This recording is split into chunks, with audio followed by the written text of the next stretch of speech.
your panelists, their glasses are empty. Gin and tonic, beers, wines, bring them on up as a show grounds.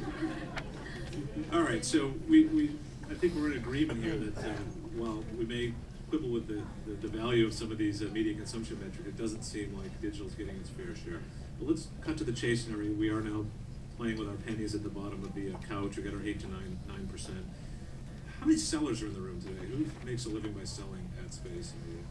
Okay, so this is for your benefit. So most of you guys are buyers or planners here.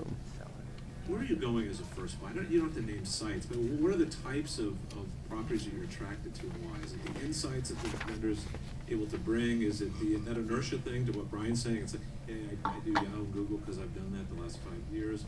Is it the innovation hitness factor? Walk us through how you make a determination on where the digital spend goes.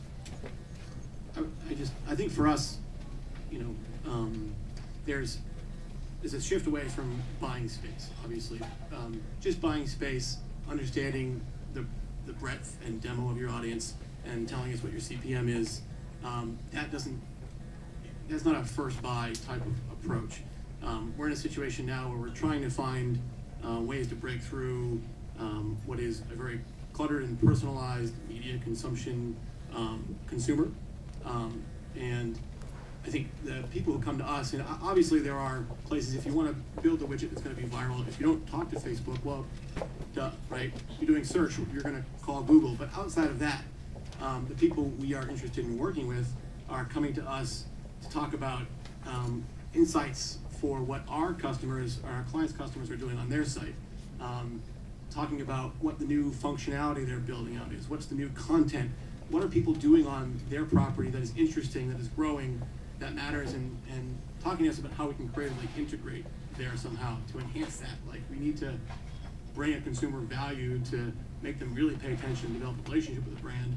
So, the people who are creative in that approach and not with, sort of 5 pages of those kind of stats are the ones who we're most interested in. And I work in search, so it's pretty obvious that Google gets a fair share of in the first look, but not the only look by any means. And I think that there are a couple really key things that matter, and it's volume and it's control and the ability to have control over who we speak to and where we speak to them. Those are some of the points that that I think that we're always looking for and looking to pull out. That we don't like to have a blind approach. I'm sorry, no, go to Adam. I think it's interesting. I think there's opposite ends of the spectrum that I think are where a lot of the money is going. On the one hand, you have partners that can be strategic, that can do all the things that Brian is talking about, that can help agencies be smarter by telling us what people are doing. And there's a lot of that.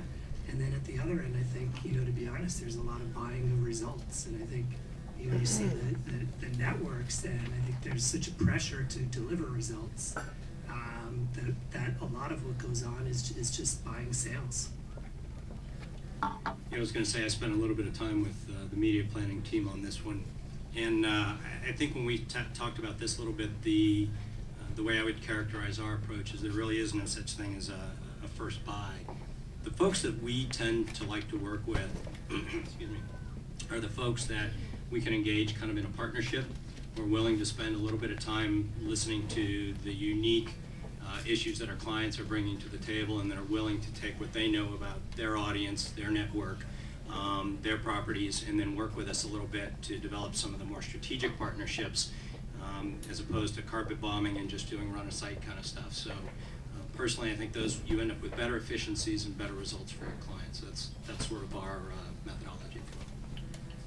I wholeheartedly agree with the no first buy. Maybe I know, we're like Wonder Twins up here. There is no first buy. It depends on the audience that you're trying to reach, and again, the campaign objectives, the budget, all of that. We spend a lot of time on the upfront trying to understand who we're trying to reach and what are their media consumption habits and what are their attitudes and thoughts throughout the day.